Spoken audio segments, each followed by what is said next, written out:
first of all, ask the questions, well, what do we need the skin of a car for anyway?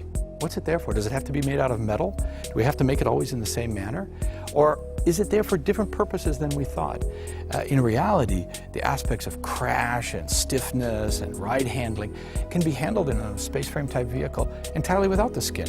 And therefore, to go away from a metal skin and to have a skin that offers different capabilities, can move, can do things that a fixed rigid structure couldn't do, can be lighter, made out of materials which require less energy to make them. That's something that the GINA Light model brings as a question. GINA is an acronym, a set of letters that stand for geometry, shapes, and function, how things work, in N as a way of saying infinite number, of adaptations, meaning there's a lot of change possible.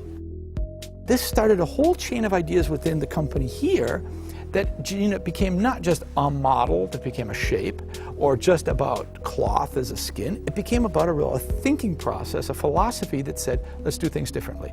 Let's let materials talk in a different manner. And let's let tooling be a different issue instead of just the way to give us form.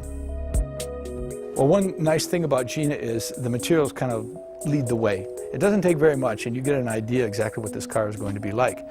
For instance, to get an idea what the sculptural form is between a fender and, let's say, a wheel arch, you really only need a line around the wheels and a line more or less where you want the fender to be, and you'll let the material do the talking in between.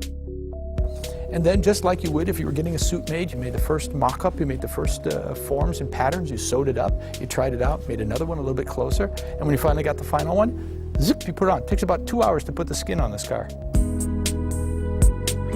Emotion is really the added value to this. I mean, one way is saying you get better function or you get better alternative ways of doing things, but really we want to achieve a higher emotional plane out of this.